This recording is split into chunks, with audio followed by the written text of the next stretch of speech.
নমস্কার বন্ধুরা, সিরিয়ালের সাতকাহন চ্যানেলে আপনাদের স্বাগত জানাই। চলে এসেছি ও মোর দরদিয়ার সাতকাহন নিয়ে। দেখা যাচ্ছে সবাই মিলে তো বাণীর পেছনে পড়ে গেছে। সাথীও যে অনিরুদ্ধর মা, সেও বাণীকে কথা শোনাচ্ছে, সবাই মিলে কথা শোনাতে লাগলো নিয়ে। তারপরে ডাক্তার বলল যে কোমাতে চলে গেছে। এটা শুনে সবাই খুব আপসেট। এদিকে সাথীকে ঈশানী সামলাচ্ছে, আর মৌলি তো যা তা কথা বলেই যাচ্ছে। আর তখন ওই তানিয়া বলছে আমি বাবাকে দেখবো করে গেল নিয়ে বাবা বাবা।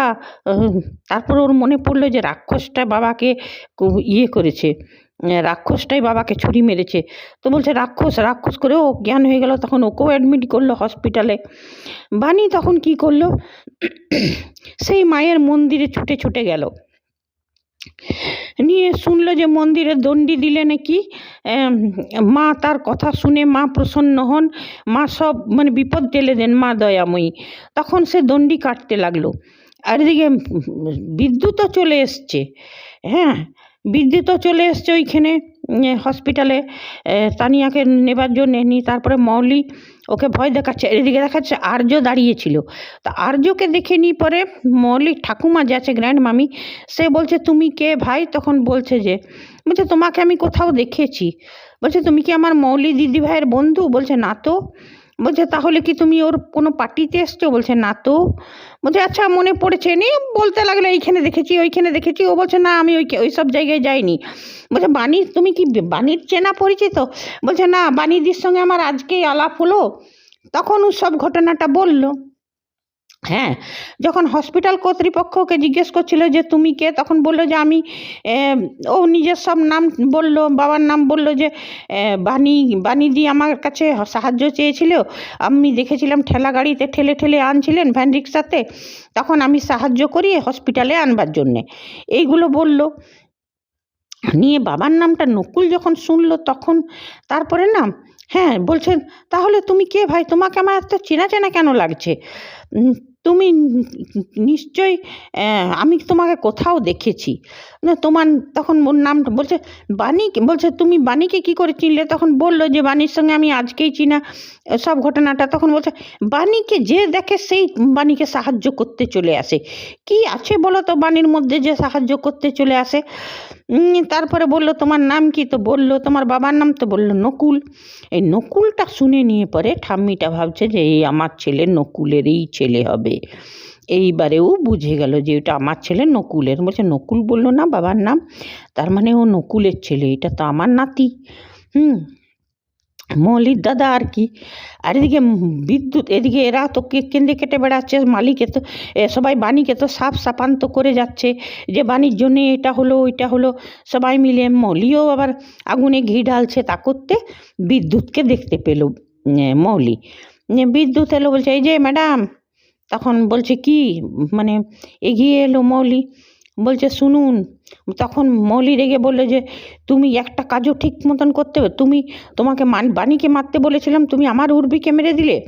তখন বলছে শুনুন ম্যাডাম, এটা মিস্টেক হয়েছে, আমি বাণীকেই মারতে যাচ্ছিলাম ছুরিটা। এবার অনিরুদ্ধ বাবু এসে নিপর বুক পেতে দিল, তাতে আমি কি করতে পারি? বলছে শুনো, যদি অনিরুদ্ধর কিছু হয় না তো তোমাকে আমি ফাঁসি দিয়াবো, তোমাকে আমি জেল খাটাবো। তখন বললো, বিদ্যুৎ বললো যে আমিও অত কাঁচা কাজ করি না, সব প্রমাণ আছে আমার যে আমাকে কে এটা করতে বলেছিল, আমি তাদেরকেও ফাঁসাবো, আপনাকেও আমি ছেড়ে দেবো না ম্যাডাম। তখন তো মৌলি চমকে গেল, বলছে আমার কাছে তো সব প্রমাণ আছে, নিয়ে আমার যদি জেল হয় তো তারও হবে।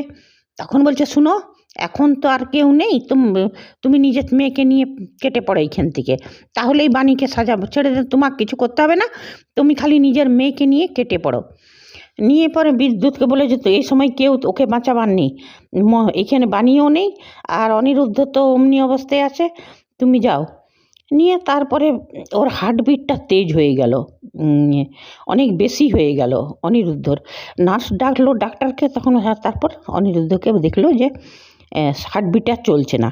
তখন ডাক্তার বললো যে দেখুন উনি আর নেই, উনার হার্টবিট আর চলছে না, উনি শেষ হয়ে গেছেন। তবে হ্যাঁ, 4 ঘন্টার পর আমরা এই ডেথ সার্টিফিকেটটা দিব। এদিকে বাণী দণ্ডি দিয়ে দিয়ে হাত পা কেটে গেছে, ছড়ে গেছে ওর, কিন্তু মায়ের কাছে সমানে ও ভিক্ষে চেয়ে যাচ্ছে যে মা তুমি অনিরুদ্ধবাবুকে ঠিক করে দাও। হ্যাঁ, আর এইদিকে এখন বিদ্যুৎ কি করেছে, তানিয়াকে উঠাবার জন্য চলে গেছে ওর বেডে নিয়ে। তানিয়া তখন বাবা ও বাবা চিল্লাচ্ছে, বাঁচাও। তারপর বলছে কেন, আমি এই তোর বাবা, হ্যাঁ কোথায় পালাবি বাঁচাধন, এখন আমি এই তোর বাবা। তখন তানিয়া দৌড়তে দৌড়তে অনিরুদ্ধর কেবিনে গেছে নিয়ে, ও বাবা আমাকে রাক্ষসটা আসছে, বাবা আমাকে বাঁচাও বাবা। আর যখন ডাক্তার বলল তখন তো সাথী কান্নায় ভেঙে পড়লো, সাথী অজ্ঞান হয়ে গেল, সবাই কান্নায় ভেঙে পড়েছে যে অনিরুদ্ধ মারা গেছে। আর বাণী দিকে বলছে মা তুমি আমাকে দয়া করো, মা তুমি দয়াময়ী, তুমি অনিরুদ্ধবাবুর প্রাণ বাঁচিয়ে দাও। তারপর এই বাণীর কোলে মায়ের ফুল পড়ে গেল। তখন বাণী আশ্বস্ত হলো যে তার মানে অনিরুদ্ধ ঠিক হয়ে যাবে, এবারে বেঁচে যাবে। এদিকে তানিয়া দৌড়তে দৌড়তে অনিরুদ্ধর কেবিনে ঢুকে অনিরুদ্ধকে, ও বাবা রাক্ষসটা এসছে। আর এদিকে বিদ্যুৎ কিন্তু দাঁড়িয়ে আছে দুয়ারটাতে, বলছে দাঁড়া তোকে আমি নিয়ে যাব, তোকে কেউ বাঁচাতে পারবে না, তোর বাবা তো আর নেই, কে বাঁচাবে তোকে। আর ও তখন বাবা করেই যাচ্ছে একদম খুব জোরে জোরে ডাকছে বাবা, বুকটা, ও বাবা ও রাক্ষসটা আমাকে ধরে নিচ্ছে। তারপরে দেখা আস্তে আস্তে মানে ওর শ্বাসটা ফিরলো, খুব জোরে নিঃশ্বাস নিল অনিরুদ্ধ। তারপরে দেখছে, বলছে প্রিন্সেস, বলছে বাবা ওই রাক্ষসটা আমাকে খেয়ে ফেললো বাবা। তখন বলছে বিদ্যুৎ করে ডেকেছে, তখন বিদ্যুৎ ভয়ে পালিয়েছে। তখন বাবা করে কথা বলছে, তখন ডাক্তারগুলো এসছে, দেখছে আরে এ তো বেঁচে আছে। তখন তাড়াতাড়ি যেয়ে বলছে দেখুন একটা মিরাক্কেল হয়ে গেছে, আপনাদের ছেলের জ্ঞান ফিরে এসছে, আপনাদের ছেলের শ্বাস ফিরে এসছে। তখন ওরা তাড়াতাড়ি সব এসছে আর দেখছে, এসে নিয়ে যে তানিয়া অনিরুদ্ধর বুকের উপর শুয়ে আছে। আর অনিরুদ্ধ ওকে মানে ও বাবা করতে করতে শুয়ে পড়েছে, অনিরুদ্ধ চোখ বন্ধ করে আছে। তারপরে ওরা এসছে, তখন বলছে বাবা অনিরুদ্ধ সব ডাকছে, তখন বলছে যে দেখুন এটা একটা মিরাক্কেল হয়ে গেল, আমরা তো আশাই ছেড়ে দিয়েছিলাম। মানে ডাক্তাররাও বললো যে এই মেয়েটা ওই বাবা করে হয়তো সেই জন্যেই। তখন অনিরুদ্ধ বলছে যে আমি চলে গেছিলাম একটা ধোঁয়া দেশে, ধোঁয়ার জায়গাতে। তারপরে প্রিন্সেসের আওয়াজ শুনতে পেলাম বাবা। তখন আমি নিজের জগতে ফিরে আসি, তখন চোখ খুলে দেখছি প্রিন্সেস। তো বুঝে গেছে যে ওর আত্মাটা ছেড়ে চলেই গেছিল মৃত্যুলোকে, কিন্তু ওই তানিয়ার ডাকের জোরে এসেছে। তারপরে এইসব কথা বলতে বলতে আর অজ্ঞান হয়ে যায়, ওরা আবার ভয় খেয়ে যায়। কী হলো, বলছে কিছু না, ওনার ব্লাড দিতে হবে, ব্লাড অনেক কম। তা করতে বাণীও এসছে অনিরুদ্ধর কেবিনে, দাঁড়িয়ে আছে দূরে। নিয়ে পরে বলছে বাণী কোথায় গেছিল। আর হ্যাঁ, এরা কিন্তু অনিরুদ্ধর বাবা কিন্তু বলেছিল যে বাণী ছেড়ে পালিয়ে গেছে হসপিটাল, যখন দেখলো আমার বেটার ক্রিটিক্যাল অবস্থা তখন বাণী হসপিটাল ছেড়ে পালিয়ে গেছে। কিন্তু বাণী সেই ফুলটা নিয়ে এসেছে মায়ের নিয়ে। তো বলছে বাণী কোথায় গেছিলে তুমি। তখন বলছে ও চুপ করে আছে বাণী। তখন নার্সটা দেখে তারপরে বলছে, সাথী বলছে বাণী তোমার হাতের অবস্থা এমনি কি করে হলো, কি হয়েছে তোমার হাতে, পুরা রক্তারক্তি হাত পা। তখন বলছে ওই নার্সটা বলছে এমনি তো দণ্ডি কাটলে হয়। তখন বলছে দণ্ডি কাটলে তো এমনি হাত হয়। তখন বলছে বাণী তুমি দণ্ডি কেটে এসছো। বাণী চুপ করে আছে। ও তখন সাথী বুঝতে পারলো যে না, এরা মা মেয়ে সত্যি অনিরুদ্ধ খুব ভালোবাসা মন থেকে করেছে। বলছে তুমি আমার ছেলের জন্য দণ্ডি কাটলে, হাত পা রক্তারক্তি। এদিকে ডাক্তার বললো যে ব্লাড কিন্তু চাই আমাদের, খুব রেয়ার এর ব্লাড গ্রুপ। নিয়ে পরে ওরা খুঁজতে লাগলো, বাণীও খুঁজতে লাগলো ব্লাড গ্রুপ। এদিকে যখন বাড়িতে দেখা যাচ্ছে সাথী খাওয়াতে যাচ্ছে প্রিন্সেসকে, তো তানিয়া খাচ্ছে না। নিয়ে বলছে কেন খাও, বলছে না আমার খেতে ইচ্ছে করছে না, মিষ্টি মা। বলছে মিষ্টি মা বলতে কে তোকে শিখালো রে। বলছে তুমি ঠাম্মা বলে রেগে যাও তো, সেই জন্য আমার মা শিখিয়েছে তোমাকে মিষ্টি মা বলতে। নিয়ে তারপর বলছে তুমি খাও।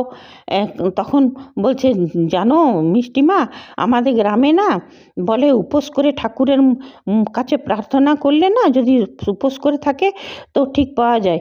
হ্যাঁ, হসপিটাল থেকে সে সময় ফোন এসেছিল যে ব্লাড গ্রুপ পাওয়া যাচ্ছে না। আর এদিকে তাপস এখন অনিরুদ্ধর বাবা ফোনটা রেখে গেছে, আর সেই সময় এখন ওই অন্তরার মায়ের মানে দ্বিতীয় স্ত্রীর ফোনটা এসছে। কী গো, তুমি ফোন ধরছো না যে, এতবার ফোন করছি। নিয়ে যখনই সাথী হ্যালো বলেছে ফোনটা কেটে গেছে। তখন বলছে কে ছিল, তোমাকে কী গো করে বলছিল, তোমাকে রীতিমতন ধমকাচ্ছিল। বলছে কে ছিল আবার, ব্যাংকের আমাদের দিদি বলি, ও আমাকে খুব শাসন করে, ওই সেই ধমকাচ্ছিল। তখন বলছে না অমনি তো মনে হচ্ছে না। তখন তুমি এত রিয়াক্ট করছো কেন, আমি তো জাস্ট জিজ্ঞেস করেছি। নিয়ে তারপরে বললো যে জানো মিষ্টিমা, আজ আমি সকাল থেকে কিছু খাইনি, এখনও আমি খাবো না, উপোস করে আছে, আমি ঠাকুরের কাছে প্রার্থনা করব, দেখবে ব্লাড গ্রুপ, বাবার ব্লাড গ্রুপ পেয়ে যাবে, ব্লাড পেয়ে যাবে। তখন ও ঠাকুরের কাছে, গণেশ ঠাকুরের কাছে প্রার্থনা করতে লাগলো যে আমি সব কথা, আমি যে কী দোষগুলো করেছে, কি ভেঙেছিল, কোন কড়াইটা মাটির ভেঙেছিল, সব মাকে বলে, মাম্মামকে, আমার নিজের মাকে বলে দিব, আমি সব নিজের যে দোষ করেছি ক্ষমা চাইছি, তুমি আমার বাবাকে ভালো করে দাও, তুমি আমার বাবাকে ভালো করে দাও। এদিকে দেখা যাচ্ছে ভানি এখন ব্লাড গ্রুপের এখান ওখান দৌড়ে বেড়াচ্ছে, কোথাও আর ব্লাড গ্রুপ পাওয়া যাচ্ছে না। তারপরে দেখছে বানি আর্য দাঁড়িয়ে আছে আর ওর সঙ্গে অন্তরা কথা বলছে। তো বানি এখন আর্যকে ডাকলো যে আর্য, তখন বলছে হ্যাঁ বানিদি। তখন অন্তরা বলছে তুমিও চেনো বানিদিকে? বলছে হ্যাঁ চিনি, আজকেই চেনা হয়েছিল। তখন বলছে হ্যাঁ বানিদি বলো। বলছে দেখো না, এই না ব্লাড গ্রুপ এই মিস্টার চ্যাটার্জির লাগবে এই গ্রুপে। তখন বলছে যে অন্তরাকে জিজ্ঞেস করলো আর্য তুমি কি করে চিনলে? তখন বলছে যে আর্য বলছে ইনি তো অনিরুদ্ধ চ্যাটার্জির স্ত্রী। বলছে ও তুমি আমার দাদাকে বিয়ে করেছো? অন্তরা বলছে হ্যাঁ। নিয়ে তারপরে বলছে যে এই মানে এই গ্রুপের ব্লাড গ্রুপ পাওয়াই যাচ্ছে না, না হলে তো মিস্টার চ্যাটার্জিকে বাঁচানো সম্ভব নয়। তখন বললো অন্তরা, বলছে তুমি চিন্তা করো না বানিদি, এই গ্রুপটা আমার, চলো করে হসপিটালে গেল।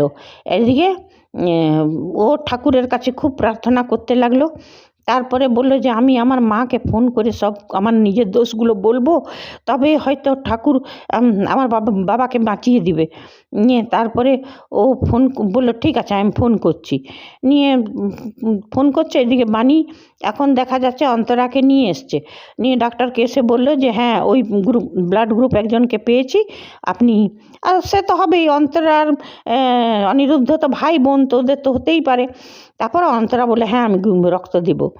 নিয়ে বানি তারপর অন্তরাকে নিয়ে গেল। এদিকে দেখা যাবে পরের পর্বে দেখা যাবে যে এই তাপস বলছে যে তুমি আর লোক পাওনি, ব্লাড ডোনেট, আর কোথাও ব্লাড পেলে না, তুমি আর লোক পাওনি, ওকেই বেছে বেছে নিয়ে এসছো। তারপরে বলছে অনিরুদ্ধকে যে অনিরুদ্ধ বাবা আর তোকে আউট হাউসে থাকতে হবে না, তুই এবার আমাদের সাথে থাকবি। তখন অনিরুদ্ধ বলল যে না আমি আউট হাউসেই থাকবো, আমার মা যেখানে, আমার মেয়ে আর আমার মেয়ের মা যেখানে থাকবে আমি সেখানেই থাকবো। আজকে তো এতটাই হলো, এবার মানে নেক্সট এপিসোডের এটা ছিল, এবার কাল দেখব কি হয়েছে। তবে হ্যাঁ এটাই বলবো যে এত হলো সিরিয়ালের কথা, এবার আমার দর্শকদের কথাটা বলবো।